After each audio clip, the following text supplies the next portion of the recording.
Oh, it's this, can I have that back, please? Yours. I think that's mine, yes. Well, after an introduction like that, I'm really curious to what I have to say. Thank you. I would like to take you on board Cambria. And I was thinking, what's the best comparison? In the end, she is not much different from what you're used to sailing. It's the usual length minus freeboard plus 2D plus the square root of the sail area divided by 2.37. In your case, it's an 8 or a 12 or a 6. This is 23. So it's an international rule boat. It is like a 6 meter, and when you see the pictures, just imagine it's a 6 meter under a magnifying glass. She was built in 1928, built and designed by William Fyfe. And at that time, the Americans and the British had not agreed yet for the America's Cup on what boats to go sail until Mr. Lipton came along and said it has to be J-class. So they built 2 of these boats, and then basically they were redundant 2 years after. But, you know, that's sailing. The good part, or what makes Cambria extraordinarily special for me, I've just, how do you say this? I've just been really lucky that I've been on the crew sailing regattas on this boat for 15 years now. A wonderful team on a really special boat, and to my mind, she's one of the most extraordinary, beautiful boats afloat in the world. I can't start the story really without having a short mention to her owner, who he bought the boat, as I am told. He saw her, asked everybody to leave him alone for 15 minutes, and after a quarter of an hour, he said, "I'll have her." No survey, no nothing, but he knew what he was getting into, and you will see what he got into. He never shied away from a challenge, and for him, it was his turn to do something extraordinary for an extraordinary boat. The boat's 92 years old, but she never missed a season. She has raced every single season of her life. That's something different, especially for a boat of this size, where a lot of them ended up in a mud berth, or just abandoned, or just, you know, run out of money, run out of time, wars came along. Not this boat. And to my mind, she's the only one that hasn't skipped a season for 92 years. I think it tells you something about the boat as well. It's, you know, I think she's really pretty, and if you don't agree with me, you're wrong. But these big boats, they require maintenance just as much as any one of our boats require maintenance. And if you push them hard, and she's been sailing around the world, sailing regattas, cruising, her use has changed. In the beginning, you know, she was a full-on race boat. I think the next picture, yes, I need to look at her, sorry. Here's she racing against Shamrock and Candida in 1930. But then the rule changed, and basically she was no longer hyper-competitive.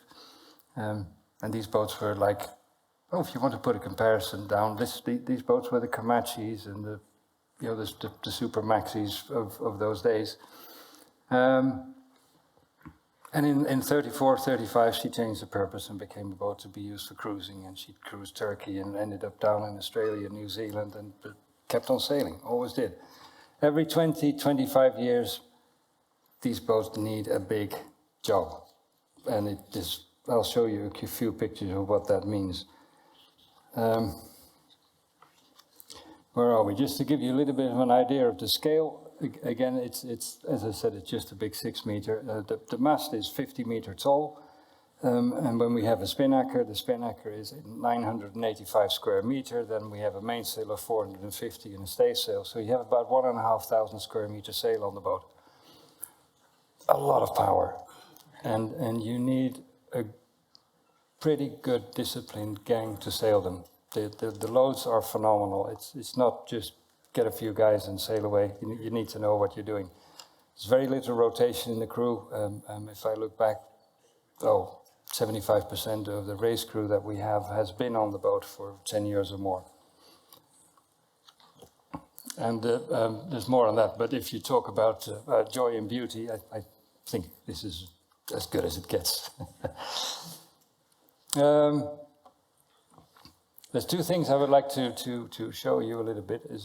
One is we had to build a new mast for the boat. The old mast was half carbon, half wood. We couldn't race competitively with it in the Mediterranean under the rules that were there, plus that the carbon fiber was just plain bad for the boat. It was so rigid that it was damaging the boat. These are all projects which take a lot of time to prepare, and I've put a little timeline in where the first discussions to look at building a new spar were in 2003. We literally found the tree to build it from, which I think is on the next slide. We'll see that. Takes a year or 2 years to actually get the wood from Alaska over to the yard, and a year to build it. And to put it a little bit in perspective, this is only the mast. Well, building one of these masts costs 5,000 hours. Building a new 6 meter is 4,500 hours. And that's a complete boat, and this is just the mast. But you'll see they are like a work of art. The scale is pretty staggering, and you need 320 kilo of glue, just the glue to put that mast together. You'll see it. So here we are. That's her on the delivery race to Saint-Tropez. You can see that's the actual tree that we found for the mast and the mill in Alaska, which I have the bragging rights of actually saying the wood in this piano comes from my mill in Alaska. Ha!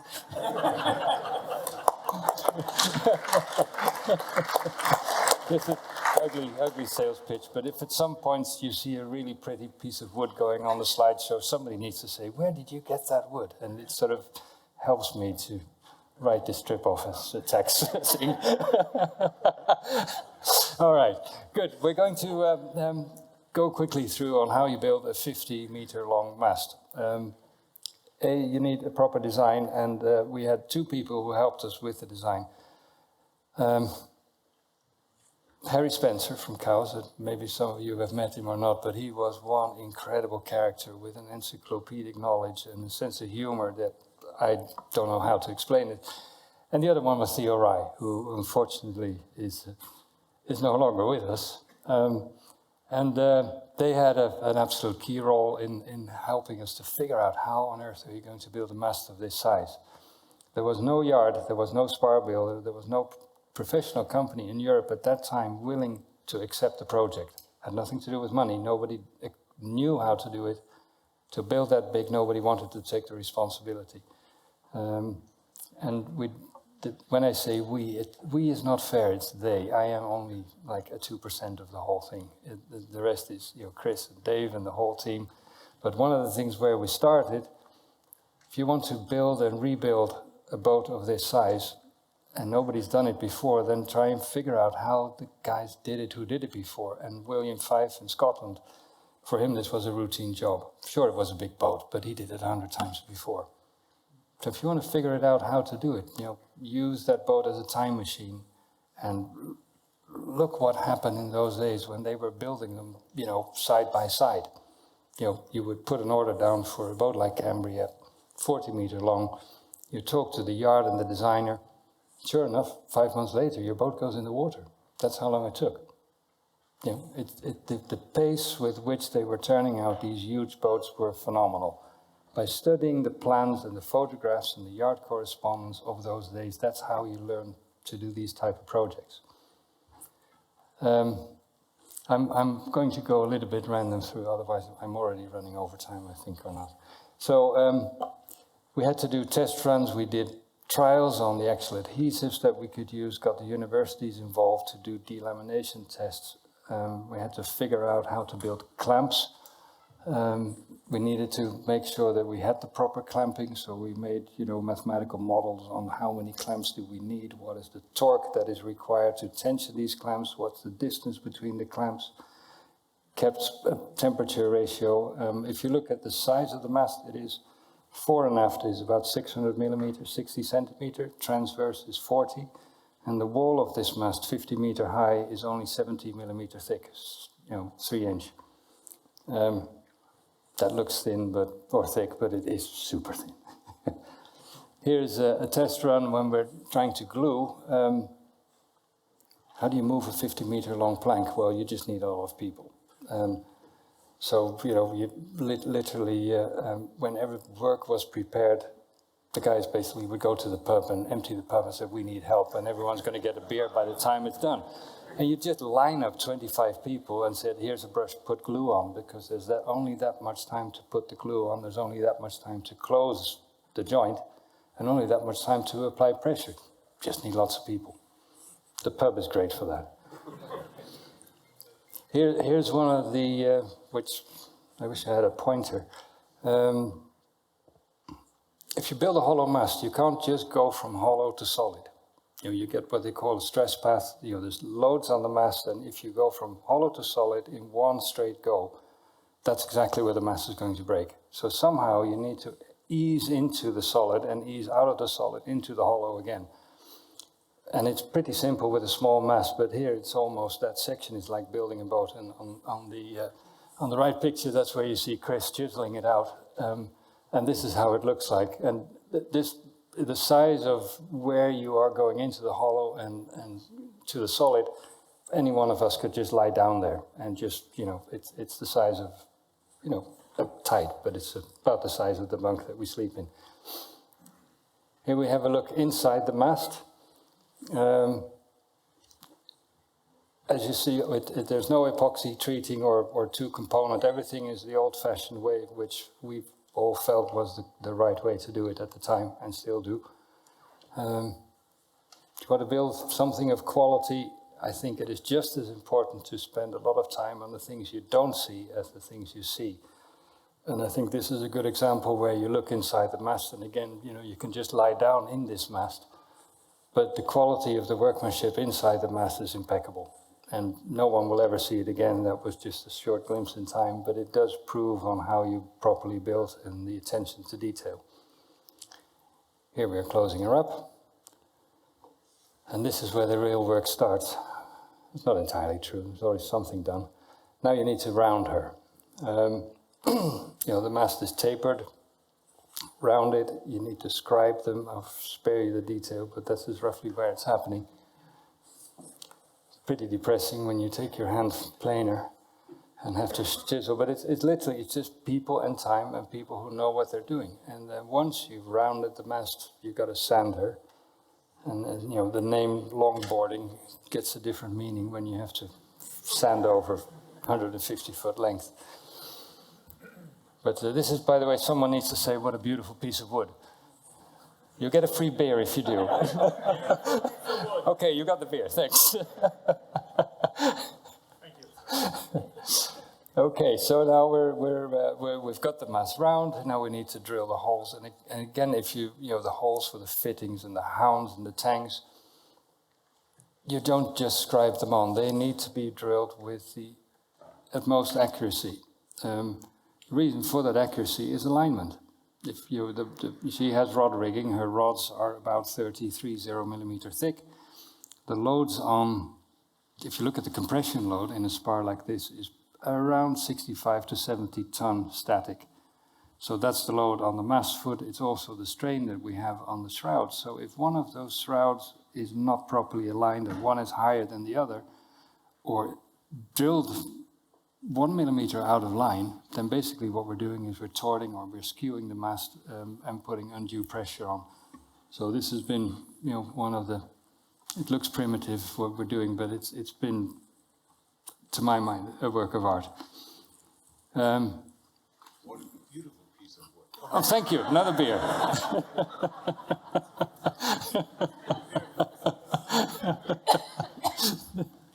Yeah. So, and then underneath, one of the important things when you're putting a mast together is what do you do underneath the fittings, underneath the hardware? If you look at where a lot of the masts, older masts go, is because they've put some kind of two-component jelly underneath the hardware and lock up the moisture, and exactly that's where the mast is going to break. And this was one of the things where Chris sort of said, if we want to know how we do it, let's do it like the man did it, who did it 100 times before. Red lead. You can't buy red lead, go on the internet, find the recipe, mix it, and don't tell your mom. That's the long and short of it. And I still believe that is the right recipe. Maybe not the popular choice, but it's really, I believe it's really good. Here's Chris putting the tanks on, and now we're almost ready. That's the mast as it is. Going out of the shed. You've seen this slide before. Okay, so we have a new mast. Just to give you an idea, the old mast was, because she was converted in 1974 to a ketch, and then John David decided for the America's Cup Jubilee to make her original rig again. So he used the mizzen mast as a boom and got Harry to extend the mast to the original height with carbon fiber. That didn't really work. The mast weighed about 3.5 tons. The new wooden mast is actually 500 kilo lighter and stands really, really well. And we've been sailing with her now for 14 years, 15 years, and stands as proud as the team who built it. Okay, so now we have a new mast, and then I'm going to skip the systems refit. That's something else. The boat had to have new tanks, and the whole interior came out. But one of the worry things for everybody who had something to do with the boat is that she was glassed over. And that happened 30 years ago. And nobody really knew what was underneath. And I think it's a popular opinion in Finland too, is that once you actually glass over a boat, that's the end of it. I think luckily is that when Cambria was glassed over and sheathed, the owner had the wisdom and the means to not use polyester, but to use epoxy. And I still was horrified with the idea of taking it off, but there was no choice. Nobody knew what was going to what we would find underneath, but as you will see, it's actually better than we thought it was. Again, a project of this scale, and you got to remember that the owner had the very strong desire to make sure you don't break with the tradition of Cambria, and that is sail the boat every year. So whatever happens, any project that we went on, he had to sail the boat. And so what normal people would do is say, let's put the thing on the hard terror part, and 3 years later we've got a brand new boat and she goes back in the water. Not Cambria. Got to sail. It actually gives you the opportunity to study and see how you're going to approach it. And if I remember rightly, started the first discussions about partial replanking, getting rid of the fiberglass 5 years before the project. So the first thing we did, as soon as we sort of had an idea roughly, and when I say we, it's Chris and Dave and all the others, not me, is to figure out how much wood we needed, and we needed some mahogany, so I had to find a tree. So, well, yeah, okay, so it's 3 beers. I think that was the luck for me. I do the purchasing of the mahogany for that company that builds the piano, so I have access to extraordinary mahogany, and they helped us source the right wood for the project, but it was pretty extraordinary. These boards are 1 meter wide, 9 meter long, flawless, and it was exactly what we needed for Cambria. At the same time, if you look, the desire was also to rebuild her according to the original specification, which meant that underwater she had to be teak, above the water she had to be mahogany. Where do you find 9 meter long teak? Well, we found it. It took 2.5 years. And here's Chris and Dave and their seal of approval. Where are we now? Good. So fast forward. We're in the yard, and time to put the boat on the dry and tear her apart. How do you take a rudder off of that size? I mean, if you actually have a look, and I wish I had a pointer, but you see where the chain goes through in all the old big boats. The biggest trouble is how do you control that rudder as it comes down? It looks simple, but the thing is huge. So there's a sacrificial block in there which you ram out and you put a chain through and you put a block and tackle of 3 ton and you lower the rudder. That's why you study the old drawings. That's why they are vital that we have access to them. That's why it's good that Violetta is helping us to find those drawings and list the archives. Where can we find the information to rebuild these boats the way they were? Okay, rudder is down. Here comes the joy. This is the next picture is the joyful job. Okay, fiberglass off. So this was a job that took, I think it was a month for 6 people in total or so. It was huge. Basically just chiseling off bit by bit all the fiberglass that was on the boat. It was done manually by just driving wedges in. she's pretty big, so you need big lifts for people to go up and down, and it's not the world's nicest job to do, but it's got to be done. One of the good things, if any of you ever has a boat that needs to get rid of the fiberglass that's around it, we used osmosis planers. In the time that we had the osmosis sickness in the fiberglass boats, they developed a planer where you could just sort of shave off parts of the polyester hull. That's exactly the way we did it with Cambria. For the most important reason was that we wanted to save the planks that were underneath. We didn't know exactly what we're heading into. We thought we did. But if we could save them, they were going to be saved. Like, it wasn't going to just let's replank the boat and get it over with. No, we had to reuse as much as possible from the original material. So this is the good news. This is how you're looking at the transom. It was basically impeccable, and most of the wood was the original Honduras mahogany that William V used in 1928.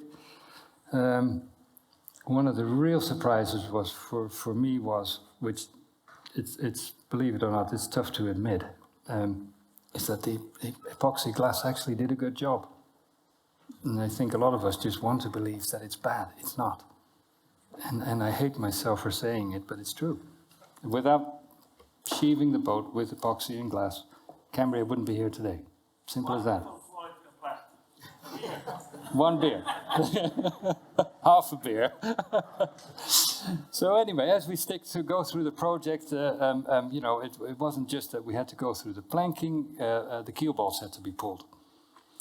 She has a big keel. 75 tons of lead. It hangs on bolts which are 50 millimeter diameter. They're bronze. There's a lot of them. They haven't been out for God knows how long. So you need big 7-ton presses to press them out. And then basically what was done, you can't just drop the keel on a boat of that size.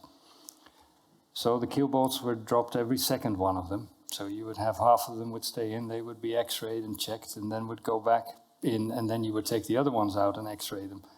The interesting thing was keel bolts, 92 years old, bronze. Every single one of them went back in. They were flawless, perfect. So if you take the right materials, boats can last.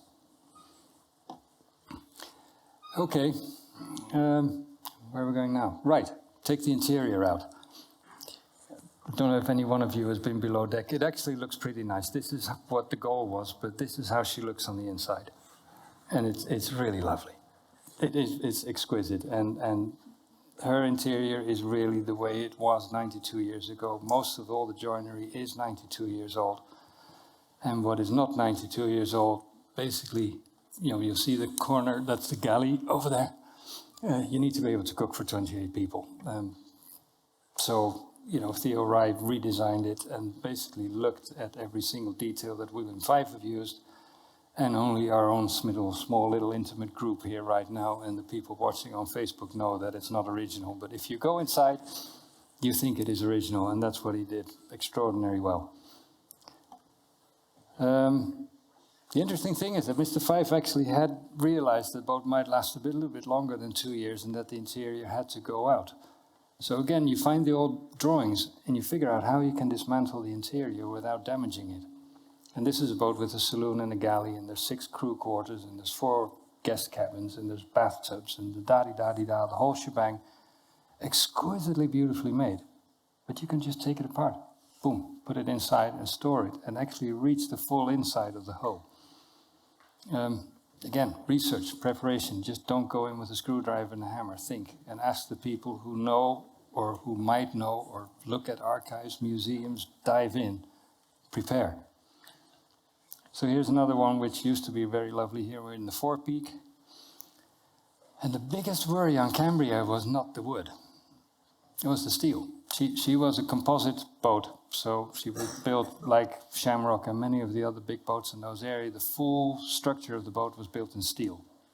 And only the hull planking was wood. And any of the J-class boats were built that way. And so was Cambria and Candida and Shamrock and Astra.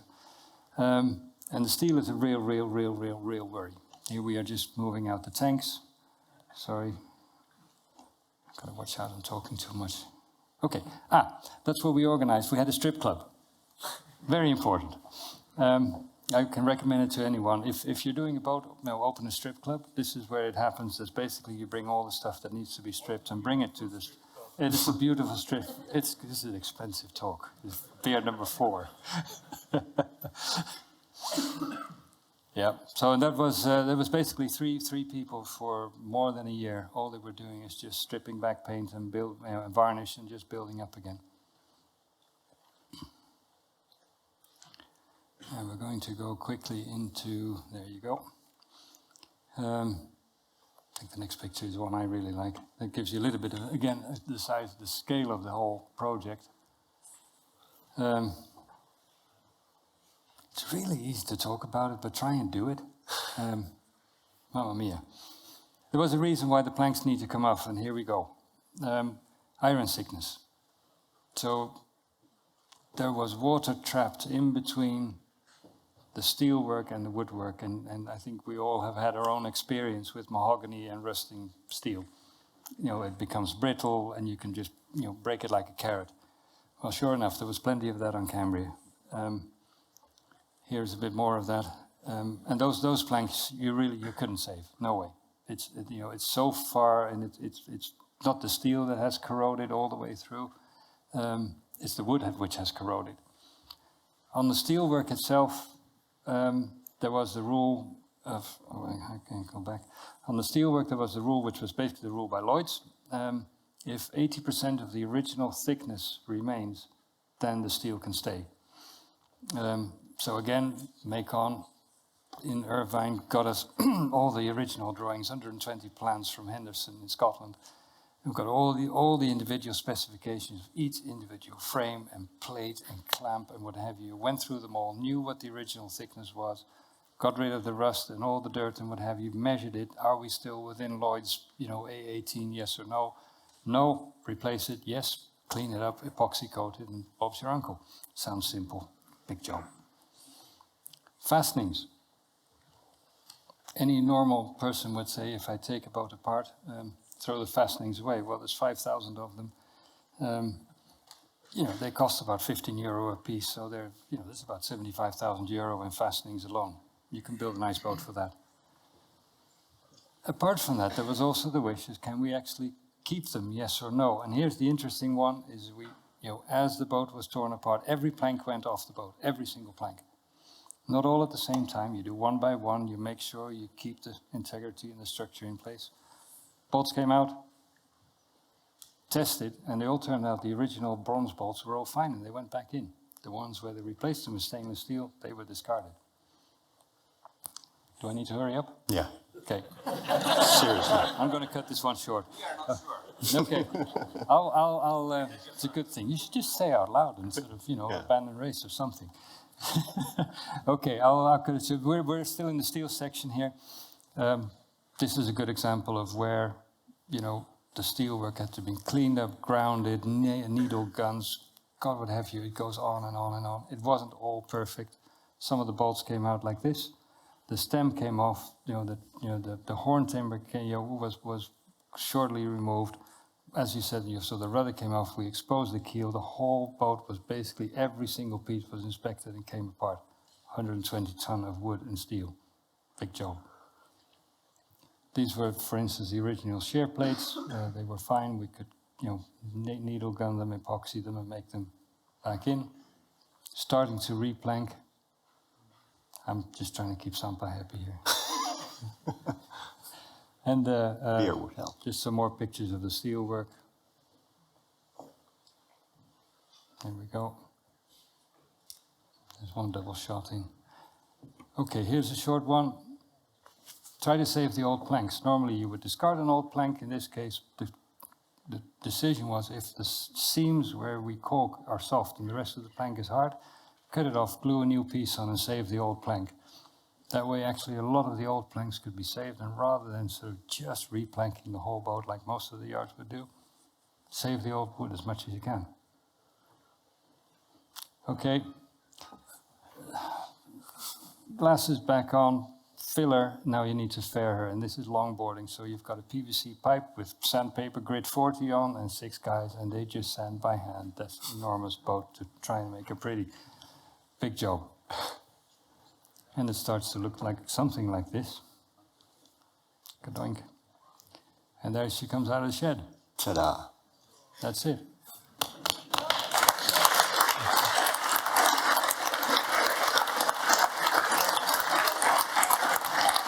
Wow.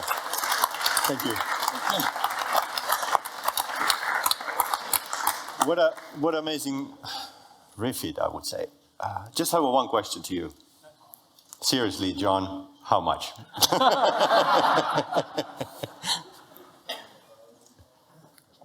Well, I can't answer the question for the simple reason that I never asked the question. Whether you believe it or not, in all the years that I've been on board, I have never, ever, ever raised the question. It never dawned to me to ask it.